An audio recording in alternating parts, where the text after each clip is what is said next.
सतमाल जी में एक लीला आती है कि एक माली की बेटी थी, उसको गीत गोविंद याद हो गया। वो गीत गोविंद कब गाती थी? जब अपने बगीचे में बैगन तोड़ने जा रही थी एक दिन। अब बैगन तोड़ने के लिए जा रही थी तो सघन वन था, वहां कांटे लगे हुए थे। अब वो तो बच बचा के निकल रही थी अंदर और गाती हुई जा रही थी। महाप्रभु जगन्नाथ जी व्याकुल हो गए, कोई गीत गोविंद गा रहा है। और तुरंत दौड़े ठाकुर जी, और ठाकुर जी इतने रसिक हैं गीत गोविंद के कि ऐसे नहीं कि दूर बैठ के सुन लिया, कोई गा रहा है तो वहीं से नहीं, सामने बैठ के सुनते हैं, श्रोता का पूरा निभाते हैं नियम। अब वो तो सघन वन में कुंजों में घुसती जा रही थी। महाप्रभु जगन्नाथ जी सोचे कहां से आ रही आवाज, इनमें ये कांटों के वृक्ष लगे हैं, बेल छाई है, इसमें भीतर घुसी हुई है, वहां से बैगन तोड़ती हुई गा रही है।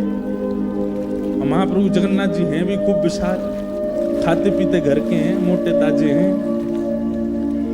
और जैसे ये घुसे भीतर, सोचो कभी कभी इमेजिन करो इनके स्वरूप को, ये कैसे घुसे होंगे भीतर। जैसे ही भीतर पहुंचे, कहीं कहीं से तो वस्त्र फट गए इनके, कहीं पर कांटे लग भी गए, लेकिन मधुर मुस्कान ठाकुर जी सुन रहे हैं। कभी कभी लगता है कि महाप्रभु जगन्नाथ जी 24 घंटे प्रसन्न मुद्रा में ही रहते हैं। क्यों? क्योंकि 24 घंटे कहीं ना कहीं गीत गोविंद चलता ही रहता है, इसलिए ठाकुर जी प्रसन्न रहते हैं, इतना प्रिय है ठाकुर जी।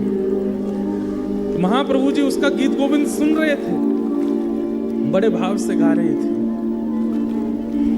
जैसे गीत गोविंद विश्राम हुआ, महाप्रभु जी दौड़े मंदिर के लिए।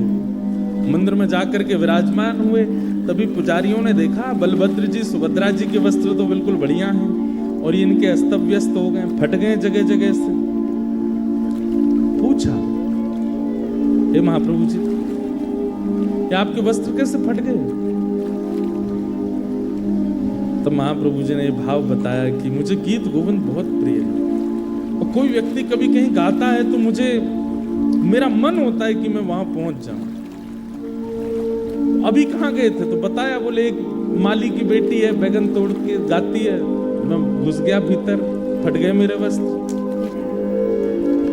उसी दिन वहां के गजपति राजा ने ये नियम बना दिया, पूरे जगन्नाथपुरी को इकट्ठा करके सबसे हाथ जोड़ के निवेदन किया कि जिनको भी अष्टपदी गीत गोविंद याद है, आपसे प्रार्थना है आसन लगा करके उस पर स्वयं बैठिए और एक सन्मुख आसन पर रख करके तब गीत गोविंद गाइए, क्योंकि महाप्रभु जी आते हैं।